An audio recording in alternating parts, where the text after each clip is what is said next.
When I experienced The Last of Us in 2014, I experienced a roller coaster of emotions. The introduction scene set the tone of the entire game by letting the players know that they'd be emotionally invested and devastated by what the characters experience on their journey. Tess, Henry, Sam all died in different but sad ways. However, by the end of your journey, Joel shows that the only thing that mattered to him was saving Ellie. Ellie was his entire world. And at the end of the game, you have a sense of hope because they're approaching their new life in Jackson. Unfortunately, The Last of Us Part 2, you're not getting any hope with your ending. You are going to be feeling empty on the inside. So, before diving into the story of The Last of Us Part 2, I wanted to discuss a few things about the game. The animations were the best I've ever seen in a video game. They were just phenomenal. Absolutely top of the line. The graphics would have been the best I've seen this generation, but my only problem I had with it was the film grain. I'm not big on film grains. A lot of people aren't big on film grains, but for some reason, developers like to throw them in their games and then not give you the option to take it off. Like, even in the photo mode, you could take it off and the game looks so much better. But it's just a tiny thing, and you get used to it as you play the game. The soundtrack was just as good as the last game's score, so it was really good. The acting was top of the line. They had a great cast. Troy Baker as Joel, even though you don't get Joel as long as you want. Ashley Johnson and Laura Bailey. Great. So the one other thing I want to say is the flashbacks in this game are great for pacing. They give you a break from how crazy and depressing the story is, and they were good. They worked well. Exploration in the game, it rewards you with interesting dialogue, Easter eggs, and even a few hidden cutscenes. The only downside about the exploration that I found were the safes started to get a little bit repetitive. The only exception for that was one of the safes you had to break open a vending machine to find a can of soda to get the combination for it, but every other safe in the game was essential of finding a note, and then there's a code on it, you go to the safe and you enter it. I mean, there were a few that had you look like on a calendar or something in a building, but for the most part, it was just a note, and then that was it. And my one final last thing I want to say is, even though Seattle is really good, it looks good, it's interesting, I feel like you spend a little bit too much time there. It could have been a lot less, in my opinion. You spend 6 days there. In the original version of the game, you spent 10 days there. They ended up cutting it down to 3 for each character rather than 5 for each character. And I just feel like they could have spent more time on the journey from Jackson to Seattle, and even from Jackson to Santa Barbara. But they chose not to do that. They just give a time skip, and if you look in your journal in-game, you can talk about different things that happen. Like, for example, when later in the game Ellie goes to Santa Barbara, she mentions how she passes Las Vegas, and I mean, I think that could have been a cool spot to visit, and fortunately that just wasn't in the game. I personally would have done without the Abby stuff in this game and given more of a journey for Ellie headed to both Seattle and Santa Barbara, and then eventually added the Abby content in as DLC or a kind of Uncharted Lost Legacy situation. Because, I mean, the last 2 Naughty Dog games, they've had DLC. This game, I'm almost positive, will have DLC as well. And, I mean, I think that would have worked very easily. But, yeah. I mean, I also think we could have spent a little bit more time in Jackson. I wouldn't have complained about that. It would have given new players a chance to get attached to Joel before he gets murdered with the golf club. But, on that note, that was about all the good things about the game. And now let's get into the, unfortunately, part that I didn't like about the game, which was the writing and the story. The intro scene to The Last of Us Part 2 is really well done. It's Joel talking to his brother Tommy about what happened at the end of the last game. If you didn't play the last game, Joel kills essentially any Firefly who gets in his way. And the Fireflies are a group of people who were trying to make a cure, but they're not as good as, you would think. Oh, they're making a cure, they're the good guys. They weren't necessarily the good guys of the game, because they were essentially terrorists. They bombed the military checkpoints and stuff. But yeah, Joel travels across the country with Ellie, and because she's immune, and they think they can make a cure out of her. But Joel doesn't know that they're going to have to kill her to get that cure. And he obviously doesn't want that, so he kills anyone in his path to get Ellie out of the hospital. And then at the end of the scene, Tommy is talking to Joel, and he tells him what they said will stay between them because they just want Ellie to not have to think about the past, and so she can just live her life, because Joel was under the impression that Ellie does not know about what happened because she was unconscious. The intro scene to The Last of Us Part 2 is really well done. It's Joel talking to his brother Tommy about what happened. For the next portion of the game, the player switches between Ellie and Abby, who are the two protagonists. Ellie shows a typical day in the life of someone who lives in Jackson. You meet Dina and Jesse, who are going to be two main characters throughout the story, by playing as Ellie. And the only unfortunate thing about the time in Jackson is it's just not enough. I mean, you spend about 15 minutes exploring Jackson by just talking to different characters, walking the streets, having a snowball fight. But, I mean, that's it. And then you switch protagonists, you head to Abby, you find out that they're searching for someone, and it's pretty obvious that they're either searching for Tommy or Joel, because those are the only two males that we know of from the previous game who we know live in Jackson. Remain males. I mean, obviously there are other males that we saw in The Last of Us Part 1, but that's all we know. And so it's pretty obvious that they're looking for either Tommy or Joel. And then you go back to Ellie. You're out on a patrol. I mean, this part of the game is good. I enjoyed it. But then Abby, she runs into a horde as you're playing as her, and she runs for her life, and she's about to get killed by the horde. And then out of nowhere, Joel comes and saves her with Tommy right by his side. And it's just like, what are the odds of that? It's unrealistic. Think that out of the hundreds of people who live in Jackson, the one person who just happens to be able to go save Abby is the person she's looking to kill. And I mean, they eventually end up at Abby's base, which is a mansion not that far away from where the horde was originally. They run there just due to the fact that they can't get back to Jackson. The horde is cutting them off, and so they go there, and then of course the legendary scene of Joel getting hit with a golf club multiple times in the head happens. And I mean, it hurts, dude. I mean, Ellie gets there just in time to watch him die. I mean, it's like, I just replayed The Last of Us, the original Last of Us, right before the launch of the sequel to get reinvested into the characters, and I mean, it worked. I remembered how good the relationship was between Ellie and Joel in the first game, and I mean, it gets ripped away right before their relationship can even like grow again. I mean, the fact is that you only get one scene between them before Joel dies, and it's just a quick cutscene between Ellie and Joel, and Joel's giving her a guitar, and that's it. I mean, and you could tell that things are awkward between them due to something Joel does the night before, which gets revealed later in the story. Someone calls Ellie and Dina dykes because they kissed at a party, and it's an old guy, and Joel goes over and just pushes them away. But I mean, Ellie just has a problem with Joel at that point, and I mean, it sucks. That's the one scene you see, and if you're a new character, you don't really feel any emotion between the two characters. I mean, I don't know. And then the worst part about it, of course, is that, I mean, it got leaked for me, and it still hurt. So for someone who didn't get leaked, the scene was gonna just be like a knife in the back of your heart if you played the original game and bonded with Joel. But the one thing is that kept me still excited about this game was the fact that cast and critics were saying, oh, the leaks aren't telling the full story. And it got me thinking. I'm like, oh, maybe there's a way for, Joel to still be alive. Maybe he survived. I went back to old trailers and I saw clips of an older Joel at later set pieces. Like, you see Joel in a city, and you're like, oh shit, maybe Joel is still alive. And unfortunately, those scenes in the trailer were just there to throw us off. One of the scenes is switched over to Jesse. It's legit, the lines are word for word, same location, same body language, same everything. They just switched it over to Jesse's character.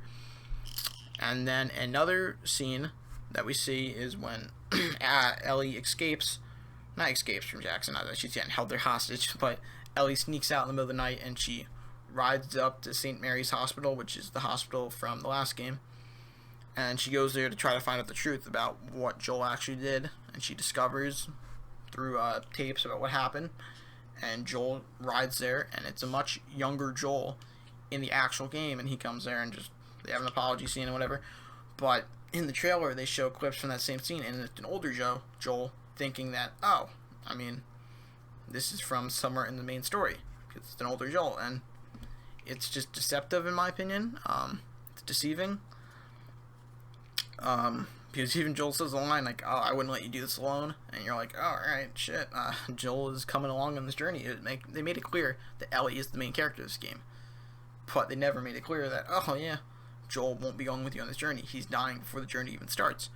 And then there's like the fact that Abby, who you play as for half the game, is not in a single trailer. I mean, she's in one promo that came out way before, I think it was maybe 2017, 2018, I'm not sure exactly, but she's in one promo, and that's it. And it's just like, oh, you'd think that they would at least talk about it, maybe put it on the back of the game in the description, like, here's the story of two characters. And I mean, they didn't have to go say, like, oh, here's this character, and she's gonna go kill Joel, by the way. But, I mean, they could have just put it in there that, hey, there is a second protagonist. And they just don't do that. And, I mean, could Naughty Dog have done this just to deceive people? I mean, it's possible. Could Naughty Dog have a different vision for the game originally and changed it? That's also possible. We're not really going to know. I mean, they can say stuff in interviews, and you don't know if it's essentially the truth or if they're just trying to cover their tracks. I mean, if you look at artwork in the extra screen in-game, we see Ellie at locations such as like the hospital basement, and that's more during the areas from like the boss fight and not the Nora chase. And then you see scenes of Ellie on the island during the WLF invasion. And I mean, there was an interview on IndieWire.com with Neil Druckmann, and it was confirmed in a previous version of the game that Ellie did go to the island, but we don't really know because they kind of say it between the lines about if Abby was still in that version of the game. Now, I'm assuming she was, but maybe she wasn't. I mean, I don't know. There's no way to really find out if the game was originally just going to be Ellie and Joel going to get revenge on Abby, and Abby wasn't going to be a main focus of the game, or if Abby always was a main focus of the game, and they just decided to cut content from the game because they felt like either it was getting too long by having 5 days for each character, and then Ellie more or less following Abby to locations that Ellie didn't need to go to. But we're not going to know that unless there's a giant leak by someone who worked at Naughty Dog comes out, which, I mean, is possible due to just how the relationship of the staff is at Naughty Dog. I would not be surprised if something came out a year from now talking about that. Now, I originally struggled with playing as Abby. I mean, you take a good 6-hour break from playing as Abby right after she kills Joel. And then for the first time that you're brought back to Abby after the Joel scenes is when she shoots your friend Jesse in the head and then holds Ellie and Tommy at gunpoint. And then as soon as that scene happens, because you're looking at that scene from Ellie's perspective, you cut in and then you're playing as Abby for essentially the entire game. I mean, then you come back and you play as Ellie at the end. But for the, I mean, you don't know that you're at the climax because you feel like I just started. I mean, I'm only in the first 6 hours of a pretty big game. But you're at the climax and you just don't know that because you're going to play the days again as Abby.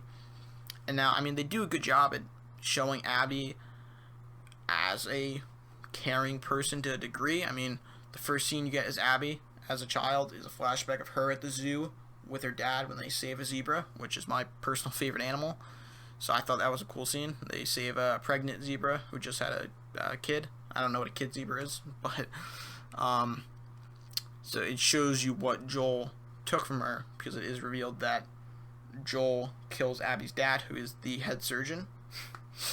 And I mean, Abby's dad seems like a good guy who wants the world to go back to normal at whatever the cost. I mean, that is Ellie dying, but I mean, he never knew Ellie. He just saw, oh, a mean girl. I mean, but you start to not care about Abby once again, because during the first day as Abby, they mention, oh, yeah, we killed Joel. Like, they bring it up right at the beginning, and they start talking about it, and they talk bad about him, and you're like, oh, I care about that guy. I mean, there are moments during day one of Abby that I do enjoy on day one.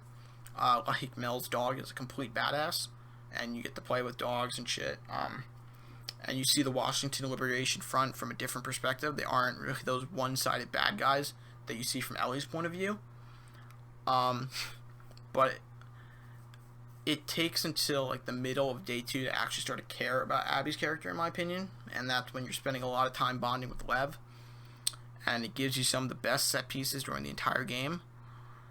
During the final 2 days, being like the whole sky bridge and the descent during the through the hotel, and then going to the island. Those are just some cool ass set pieces.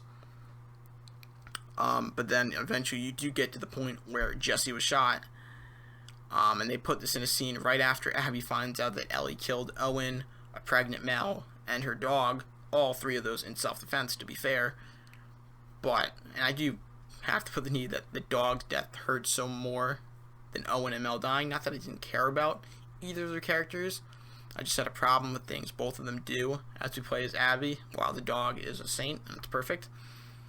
But anyway, Naughty Dog obviously wants the player to be mad at Ellie at this point of the game, but it feels so out of place trying to kill Ellie as Abby after you watch her shoot Tommy in the head, who's a character we've known since the original game. I mean, since the intro of the original game, we are introduced to Tommy and Ellie, and then you're like, oh, I don't care about them anymore. I want to kill her as Abby, and it just doesn't make any sense. You're prompted on screen to spam buttons to punch Ellie, but you don't have any interest in wanting to see Ellie die, so you're conflicted and spamming the square button. And I mean, Abby was ready to kill a pregnant Dina, but then it's thankfully stopped by Lev. And I mean, this is the second time that Abby has left Ellie to live after killing one of her friends right in front of her. So, I mean, I don't know what to say. I mean, Abby just feels the need to kill a friend of Ellie and then say, alright, I'm leaving now, you're alive. I don't think you'll come back after me, but we all know Ellie will come back after her. Now, I did also want to mention something, that through the story mechanics of the game, when you're playing as Ellie, you're forced to kill dogs, murder screaming, wailing people whose loved ones mourn and cry in terror, making you feel bad about killing them, and you murder a pregnant woman.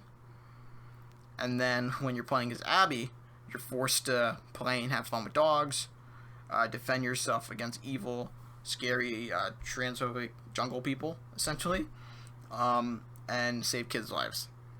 So, I mean, they obviously try to set it up so that you care more about Abby and you see Ellie as more of a bad person perspective.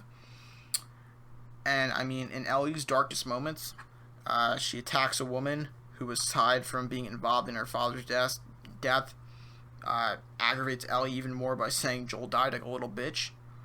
And then she reacts with rage, and she beats up, this character is Nora, by the way. She beats up Nora and kills her with the pipe, but she obviously feels remorseful and is devastated by this in the following days.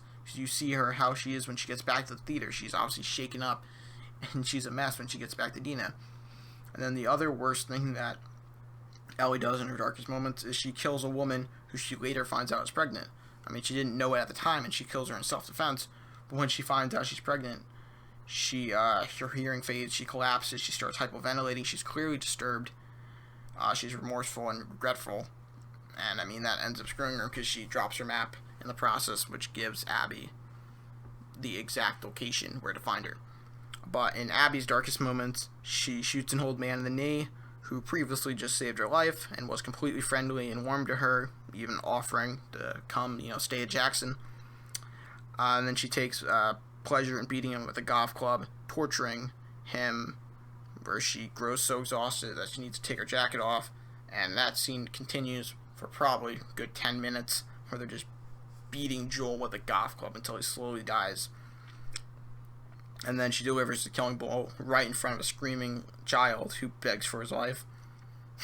And then her other worst moment is when she smashes a girl's face, and upon finding out she's pregnant, which is Dina, by the way, Abby takes immense pleasure and satisfaction with the prospect of being able to slit her throat right in front of Ellie, which is to get revenge for Mel. But obviously you can see how both of them view killing people, and Abby sees it in a much darker way, and she only doesn't kill Dina because Lev is there, once again, which I just said.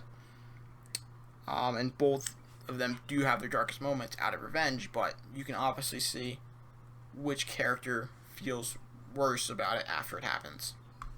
So that's just something to think about. I mean, I did not come up with that whole little section there. I saw that on Reddit, and it made me think. I mean, some people disagree with it. A lot of people did agree with it. And I'm one of the people who do feel the need to agree with that because I just included it into my review. Now we are at probably about the 80% mark on the game. You fast forward to farm life. Ellie and Dina live on a farm on the outskirts of Jackson. Dina had her child and names it JJ after Jesse. Things seem happy and it appears like Ellie's finally moved on. But during an accident while she's herding some sheep at the farm, Ellie has a panic attack and sees Joel's smashed face. And then it's revealed that Ellie hasn't really been eating, she hasn't been sleeping, she can't stop thinking about what happened to Joel. And, I mean, we get our last happy moment of the game when Tommy shows up and shows that he survived his injury and he survived his bullet to the head. But things go downhill from there. I mean, you find out Tommy's blind in one eye, he struggles to walk, he's taking a break from his wife, Maria. So Tommy has a lead on Abby's location. He wants to go kill Abby, but obviously he can't because he's too injured. It's a complete long shot, which does foil pretty well with how Abby had a lead on Joel and it was a complete long shot. But, I mean, both leads are accurate leads. Tommy goes off on Ellie when Dina doesn't want Ellie to go on the search, which is also similar to how Ellie acted towards Tommy at the start of the game. There's a lot of foiling here. Ellie leaves in the middle of the night against Dina's wishes, which also foils with Tommy's situation from the game. And, I mean, both of them end up losing their relationship over their need to go get revenge. And, I mean, I had some hope brought to me here during this part of the game. I was finally ready to be back as Ellie because we just took such a long break. I mean, the 40% mark of the game is when we stopped playing as Ellie, or maybe like 45. But now we're finally back, and I'm thinking that maybe we're going to experience our journey across the states. You get to California from Wyoming. But unfortunately, just like Ellie's and Dina's trip to Seattle, it's just a time skip. Reading Ellie's journal talks about, passing places like Las Vegas, which I mentioned earlier, which I think could have been super cool areas. So Ellie eventually finds a weakened Abby and Lev who were captured by slavers after they tried to find the new version of the Fireflies. However, Ellie is not in the best shape because she just got impaled by a tree branch when she got stuck in a trap. Ellie does do some badass stuff here to escape the trap by throwing one of the slavers into another trapped infected next to her, and then shoots the other with the guy's gun. When the slaver sees that Ellie got bit, he tells her what direction to head because he just assumes she's going to die. He doesn't know that she's immune. So Ellie does eventually get there. She frees the other slaves. They tell her that Abby was sent to the beach pillars because she was trying to escape. Ellie heads there, cuts down Abby, and Abby has zero interest in fighting back against Ellie, and she just wants to leave with Lev. But Ellie eventually does get her to fight her after she threatens Lev with a knife. Ellie gets 2 of her fingers bitten off by Abby, and had Abby at her mercy in the ocean waves as she's drowning her. But then Ellie remembers her last conversation with Joel and decides to let Abby leave. The only thing I can compare this to was Rick letting Negan survive during The Walking Dead because he has a flashback and thinks back to a conversation he had with Carl, who was his son that passed away earlier in the show. I mean, it is worth mentioning that during an interview that we mentioned earlier, Neil Druckmann confirmed that the original ending of the game had Ellie killing Abby during the final fight, and it was like that for the first half of development, and then they changed it. I mean, Neil Druckmann does something here that I've never seen in a video game before. I mean, this ending is the complete opposite of what you would expect for a revenge game. I mean, think about MW2. I mean, at the end of that, get your revenge. Any Call of Duty game, you get your revenge at the end of the game. I mean, and I'm not saying that those are perfect revenge games, but usually in a Call of Duty game, the main bad guy does end up killing one of your allies along the way, and you go and get your revenge at the end of the game. It's different. I mean, I did not feel satisfied after the ending, especially because what happens here in the true epilogue of the game. So Ellie returns to the farmhouse and finds that it's completely abandoned. Ellie goes to her little art room upstairs, and that's where all of her belongings were packed, I guess, by Dina. Ellie picks up her guitar, tries to play it, but she struggles and she misses a few notes because, guess what? She's missing 2 of her fingers now. So the way that I look at the ending is this: Ellie is on the verge of having her biggest fear become reality, and that's being alone. I mean, everyone she's cared about has either died or left her. We see Ellie putting the guitar down. She leaves the house. Ellie could be going anywhere, but I'm going to assume that she's going back to Jackson to win Dina back. I want to assume that Ellie is finally at peace with Joel's death since she let Abby go, but who knows? They leave the ending open to interpret. I mean, the ending left me wanting more and I felt empty on the inside. Could you imagine any other story where the main theme is revenge, not ending in vengeance? No, you can't. I mean, they wanted to break the cycle of revenge. They keep talking about the cycle of revenge, but I, honest to God, would prefer Abby and Ellie to kill each other on that beach and just die there in the water than the ending that we got. I mean, Abby and Lev are now on their way to go join the Fireflies. And they're going to be happy there, of course.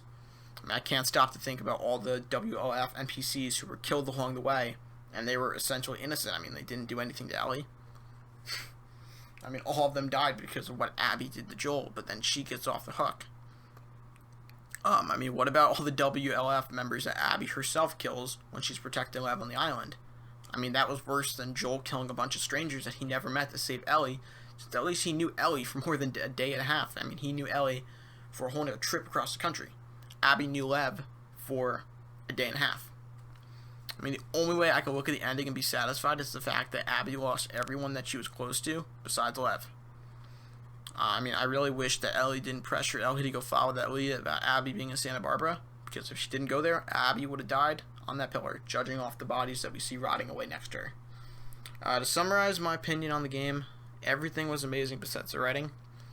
I see what Naughty Dog was going for, and a lot of people will enjoy what they did with the story. I personally could not enjoy the second half of the game as much as the first.